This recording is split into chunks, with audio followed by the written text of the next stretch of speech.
abrimos a las preguntas. Yo tengo dos preguntas. La primera, ¿es posible sacarlo a Correa por la vía democrática? Y la segunda es, ¿cuál es la relación con el empresariado ecuatoriano?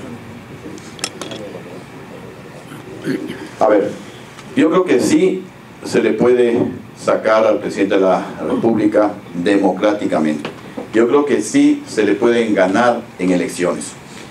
Y yo he criticado las encuestas y siempre he dicho que yo me baso en las de carne y hueso, porque las encuestas nunca nos han favorecido a nosotros. Sin embargo, tal vez en los dos últimos meses, encuestas que se han publicado, en una que el propio hermano Fabricio Correa la hizo pública, realizada por el señor Santiago Pérez, que es el encuestador oficial del presidente de la República, sacó una encuesta en la que el presidente de la República tenía el 38% de intención de voto a la baja y mencionaba que Lucio Gutiérrez en esa encuesta tenía 34% al alza. Luego se filtró otra encuesta realizada por el señor Santiago Cuesta, en la que una vez que el presidente de la República amenazó con la muerte cruzada es que el presidente constitucionalmente, eso consta en nuestra Constitución, mediante un decreto disuelve la Asamblea y al mismo tiempo el presidente se va, porque en 7 días el Consejo Electoral debe convocar elecciones de presidente y de presidente y asambleístas y el Congreso. Amenazó, nosotros le emplazamos a que cumpla la palabra. Se hizo una encuesta, si es que habría la muerte cruzada, votaría por Rafael Correa, sí, el 36%, por el candidato de la oposición, el 42%. Y la última encuesta que yo escuché, que es de Cedatos, en la que el presidente de la República tenía el 36% de intención de voto, yo tenía el 21% de intención de voto, y luego había algo así como 10 candidatos que tenían como el 2%, 2.5%, alguna cosa así. Es decir, sumando nuevamente los votos de la oposición, se le puede ganar al presidente de la República. Pero, ¿cuál es el grave problema que tenemos en el Ecuador? Que el árbitro electoral es enteramente del presidente Correa. Y por eso que él se ufana que ha ganado las elecciones. En las últimas elecciones, antes de las 5 de la tarde, antes del plazo, ya él estuvo festejando que ganó las elecciones. Y bueno, pues nosotros le hemos demostrado que fue con fraude. Entonces, ¿qué es lo que habría que hacer? Nosotros vamos a intentar hacer eso, vamos a comenzar a trabajar una vez que recolectemos las cerca de 300.000 afiliaciones, que es nuestro objetivo para reinscribir a nuestro partido en el Consejo Electoral. Vamos a comenzar en un proyecto de organizar un ejército de 45.000 personas para colocar una persona en cada mesa de recepción del voto, de tal manera que esa persona retire el acta. Debemos organizar centros de cómputo para que se procese esa información y tratar de tener igual, y si es posible, antes que el gobierno, los resultados, para evitar el fraude. Si le miren, señores, estos son los resultados. Creo que sería la única manera de ganarle al presidente de la República. Y también pues vamos a hacer fuerza para que se nombre, ojalá en el Ecuador, una veeduría nacional para que antes, durante y después del proceso electoral tenga una posibilidad de chequear el proceso electoral. No como los observadores internacionales. Yo fui con todas estas pruebas de fraude a los de la Unión Europea.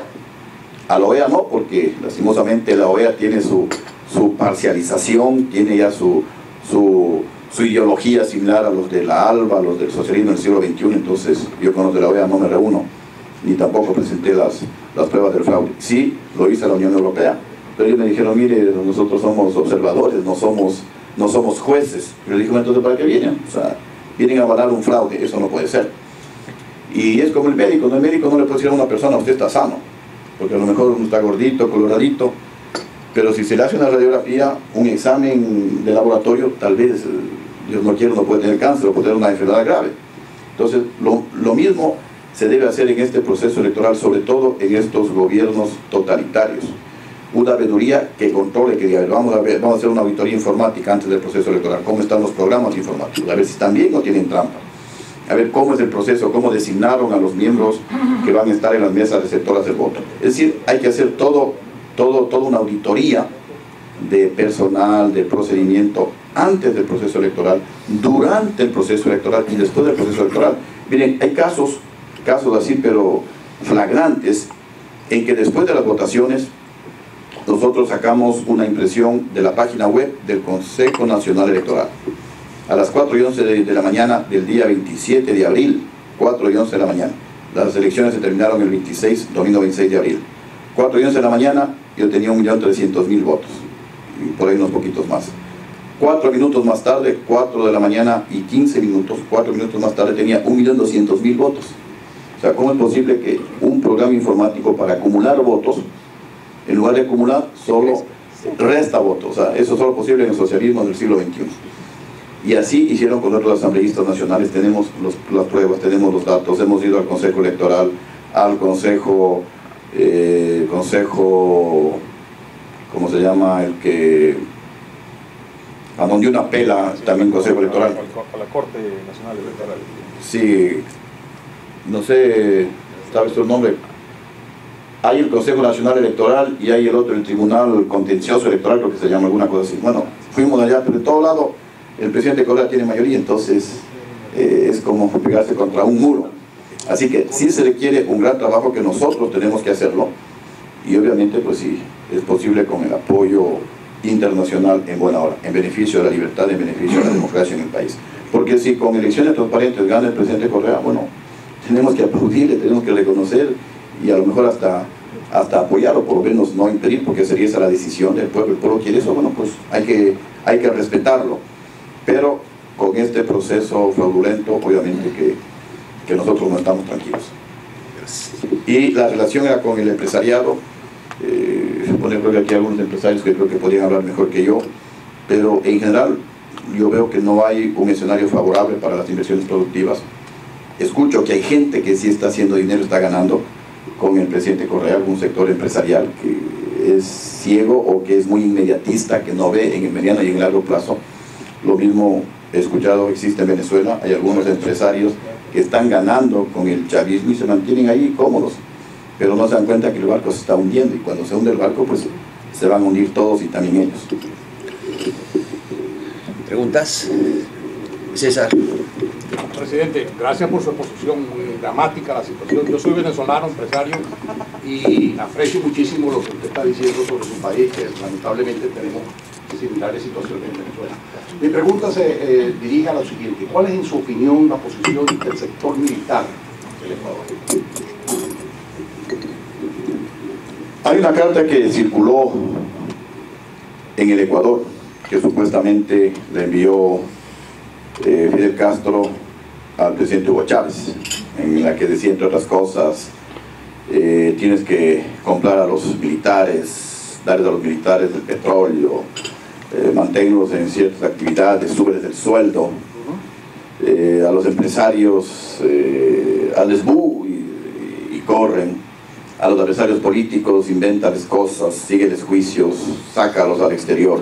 Entonces, de alguna manera parece que esa carta el presidente Chávez las humilló también al presidente Correa, y entonces el presidente Correa subió el sueldo a los militares, les mantiene en ese aspecto contentos, ¿no? Y lamentablemente yo veo que hay un inmediatismo también en el sector militar, así como hay un inmediatismo en la gente que recibe el bono de la pobreza.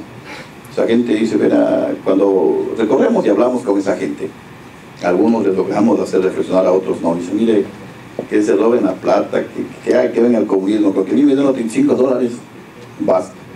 Entonces también hay algún sector militar que dice, bueno, pueden hacer lo que les dé la gana ya los políticos, cuando a mí me subieron el sueldo, estoy tranquilo.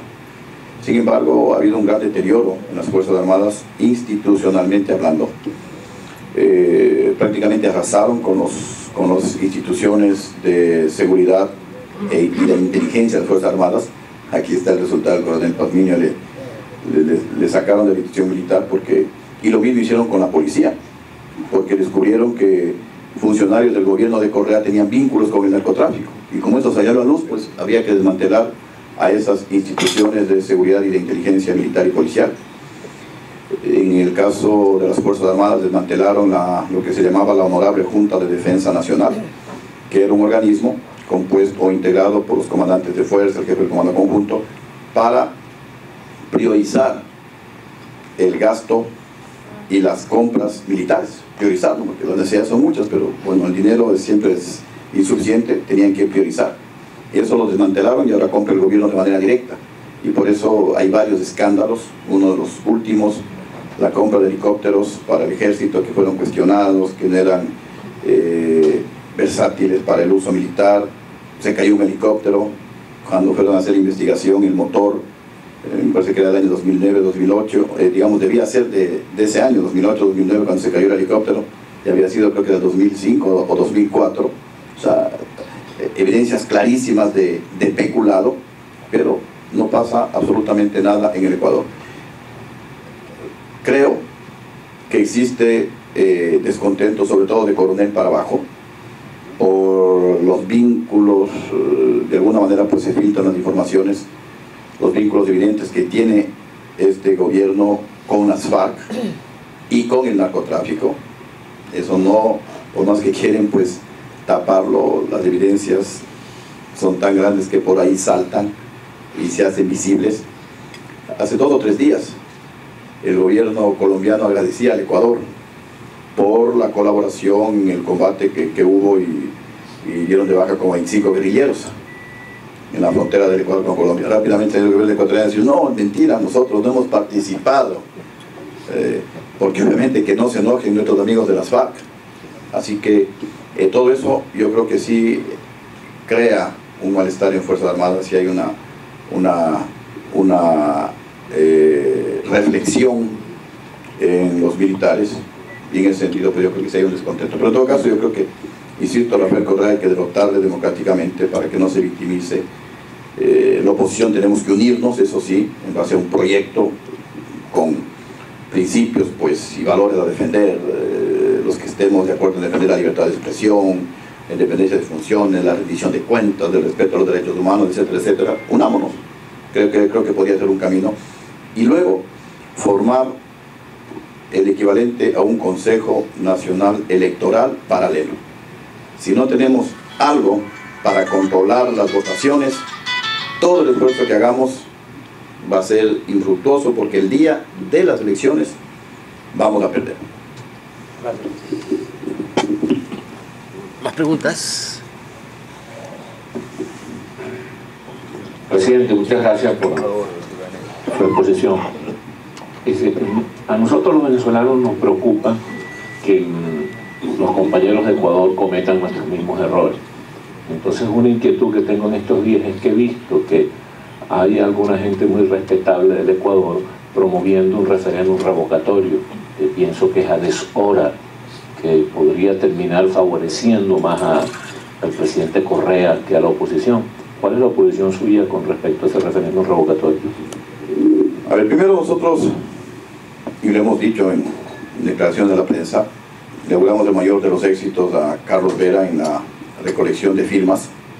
Yo creo, y también así lo he manifestado, que si se ponen a trabajar, si se organizan bien, no solamente se pueden recoger 1,5 millones de firmas, yo creo que se pueden recoger 3 millones de firmas, a lo mejor 4 millones de firmas, porque como nosotros estamos en el trabajo de recolectar afiliaciones, yo he recorrido todo el país, y por todo el país la gente, hasta la pobre, porque conversamos y les hacemos reflexionar, no todos, pero sí vamos poco a poco también avanzando en ese tema, diciéndole: mire, con $35, pero ¿para qué le alcanza? Todo está caro, ha subido 3 o 4 veces, con relación a la época mía, ¿no? Por ejemplo, eso les digo yo. Piensen en sus hijos, piensen en el país. Ya, está bien, cojan los $25 y cojan todo lo que el gobierno les regale, porque al final es plata nuestra, plata de todos los ecuatorianos. Pero no vendan su conciencia. Entonces, la gente como que sigue reaccionando, y a pesar de ese electorado cautivo que tiene el presidente de la República, ya no es en el 100% de él. O sea, poco a poco eso se va desgranando, porque la misma gente se da cuenta, ¿no? Quiere buscar trabajo, no hay trabajo. La delincuencia afecta más a la gente pobre, porque de cualquier manera el que tiene dinero, tiene su chofer que le cuida el carro, amuralla la casa, le pone alarmas y no le roba, pero la gente pobre no puede hacer. Entonces a veces los que más sufren son los pobres por el incremento de la delincuencia. Entonces yo creo que sí hay un escenario en el que, si se trabaja adecuadamente, se pueden reunir las firmas. También nosotros siempre estamos dispuestos, la oposición deberíamos formar un solo frente. Nosotros creemos que no es el mejor camino. Nosotros pensábamos que, y seguimos creyendo que